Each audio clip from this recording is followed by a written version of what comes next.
Go Mustang, the Coach Alexander Show, brought to you by Kim Assad, your real estate broker.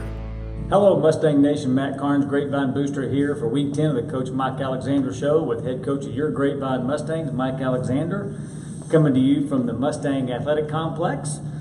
Coach, you had a short one on Thursday night last week.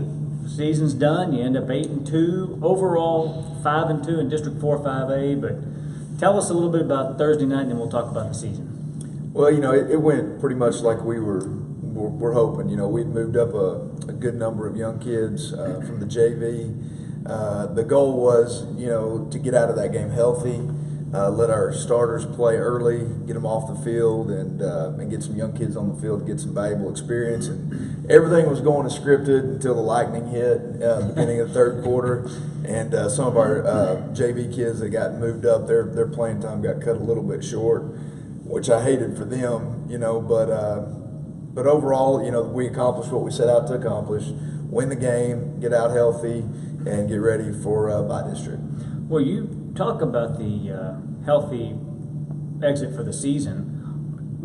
After 10 games, you've only had, really that I'm aware of, one serious injury all year with Jackson Shadle. Is that? Well, we lost Jason Short early, and he was Jason's an offensive lineman that was a starter for us beginning of the season, and we lost him with a wrist injury, and we're getting him back now. And then but Jackson, losing him was a big blow. That wasn't very. That wasn't anything that we could foresee happening, happen in a homecoming game. But we've been blessed this year, staying mostly injury-free, just a little bit of, nicked up here and there. So, we're hoping we can keep that trend going. Well, before we get into the details of the game, the sub-varsity had another good, strong night to finish up their seasons. Talk about the sub-varsities as they finished up their season. Well, I think on the year we were 5 different teams. I think we had 11 losses and 34 wins, something in that area. I think we were 34, 11 and 1, I believe, on the season. So that's a successful season for the program, and I don't think any of our teams had more than 2 losses on the season. So that was that's a real positive that we can build on, and it's always a challenge around here when we get our freshmen coming from 3 different middle schools, and to get our young freshmen playing at a competitive level as early as we did, and we were real pleased with that. And then our JVs, they just continue to be competitive year after year. I believe it's because of the year-round program that we do have. It's because we haven't changed our offensive system in a few years, and kids just grow up learning how to move the football, score points, and win football games. Well, it's obviously working.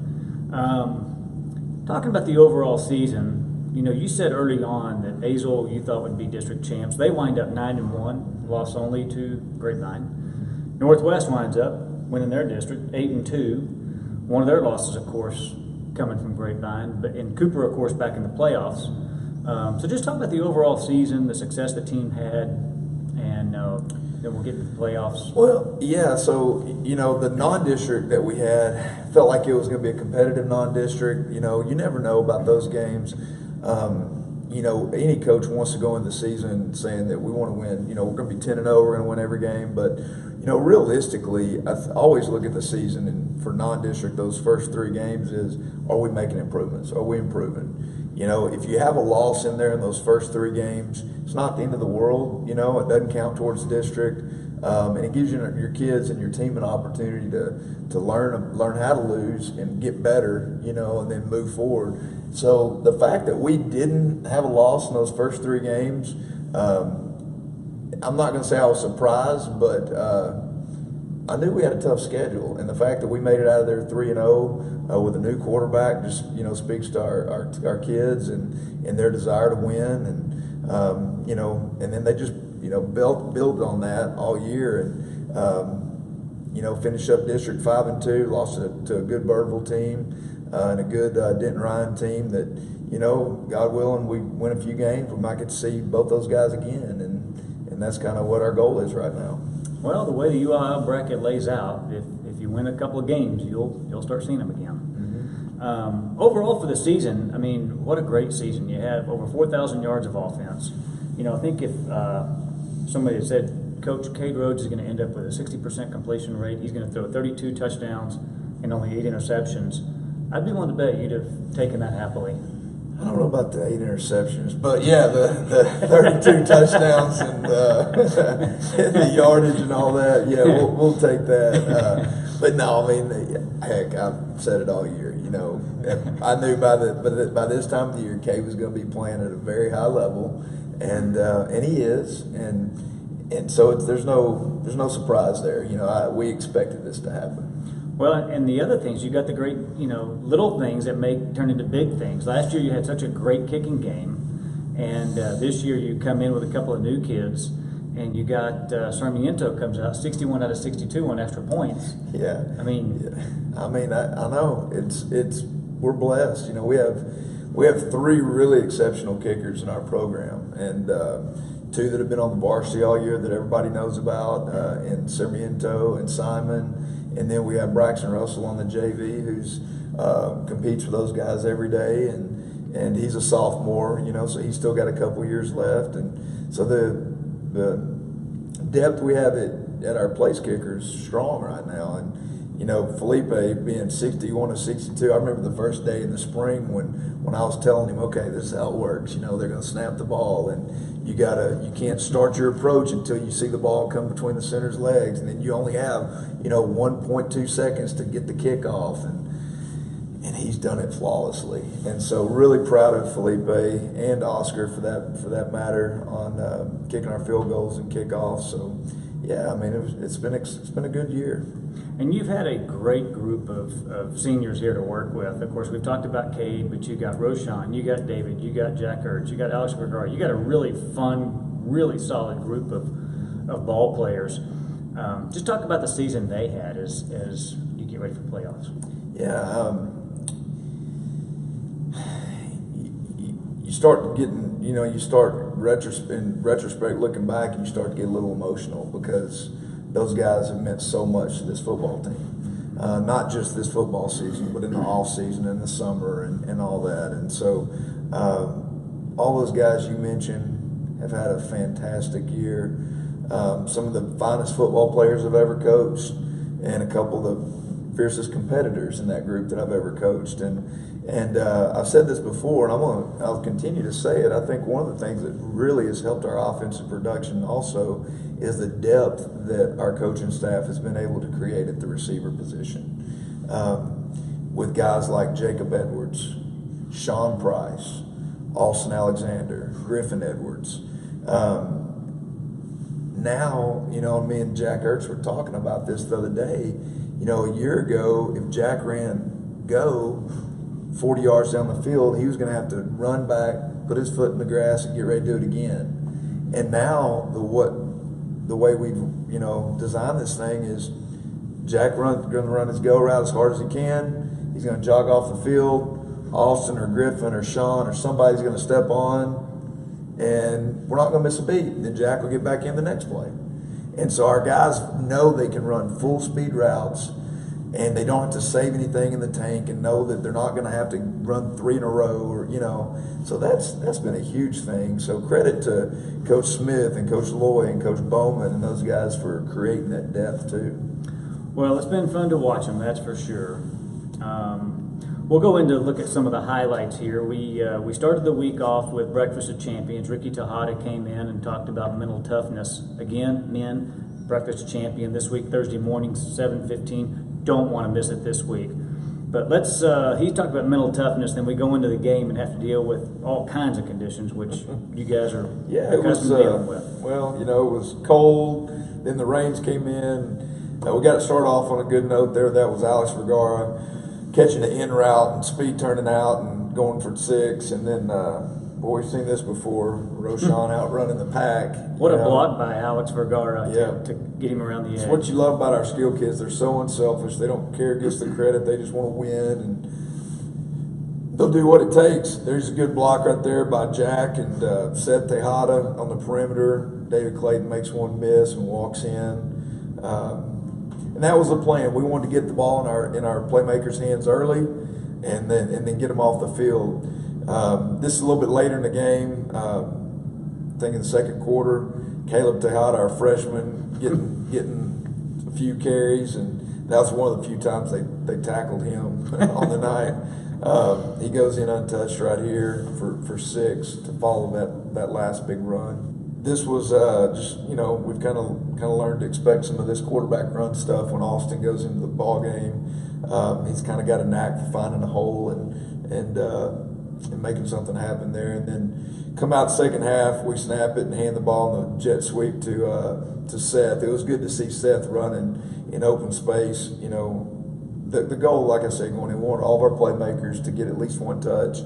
So we got Seth got him off the field, so we make sure we didn't lose him to injury for this week. And then after that, it was, a lot of JV receivers got moved up. That's Kevin Conte coming up from the JV and catching a bubble and going for about 30. And then, at that point in the game, I think we had 3 out of 5 offensive linemen were JV offensive linemen. All the skill kids were JV guys, with the exception of Caleb Tejada. So we had a fun night in that regard. And there you go, Jacob Edwards making a play on the scramble by Austin. We've seen that before this year. Oh yeah, Austin scrambled and throwing it to Edwards. That's probably going to be something we might see for a little bit next year also. We got a handful of those guys coming off the JV. We have some really, really talented skill kids that we're excited about, coming up in the future. And speaking of talented skill kids, there's Caleb once again scoring from about 30 out. And then on the defensive highlights, there were quite a few tackles for loss. That's Cam Hamway, safety on the screen pass, getting it done behind the line of scrimmage. All night long, your defense just gave them. Yeah, just really dominated the line of scrimmage, and we needed to, and we did. We kind of had the same model with the defense. We wanted to get up 3 scores, and then get our ones off the field, and not risk an injury going into the bi-district playoff week, and we were able to do that pretty quick. I think it was first 3 series we played our ones, and then started rotating in the twos, and then a couple JV kids we moved up on defense, got in the game, got to play also. It might look like we didn't know what we were doing, but we were really practicing on stemming the front and trying to cause a little bit of confusion on the offense, and I think it at least worked in creating a bad snap and a touchdown for Reese Delgado. Love this for Elliott, getting his first interception of the year. We moved Elliott Hansen to linebacker about a month ago, and he's been learning the position and getting it down slowly but surely. And for him to get in there and get an interception in week 10, it was, I think, validation that he's doing well and he needs to stick with it. So the season's done. You end up big. The last game of the year wound up a little shorter than you wanted, but still a great season. So moving to the playoffs, you draw the Crowley Eagles in round 1. You get them Thursday night in Midlothian. Tell us what we're looking for Thursday night with Crowley. I think it's going to be a really, really good football game. This is definitely will be the most evenly matched first round game we've had since the Denton High back in 2015. Crowley's really good on defense, and they line up well. They're well coached. They have talented players across the board. They're going to be one of the better defenses that we've seen this year, and so offensively we got our work cut out for us for sure. On the other side of the ball, I think offensively, not going to say they're one of the most talented offensive teams we've seen. However, they have a really big running back, and they'll pound it with him. And we're not real big up front, so that's a little bit of a concern. We're going to have to, play bigger than what we are again. And then they have some really talented skill kids on the perimeter. Their outside receivers are long and probably their best players, honestly. So, it's going to be one of those games where I think if we can stop the run and start, make sure we can give some of our some help to our corners with our safeties, I think we we can be fine. If we're having to put 8 and 9 in the box to stop the big guy and leave our corners out there by themselves all night, who knows? Anything can happen on those 50-50 balls. So that's going to kind of be the tale, but I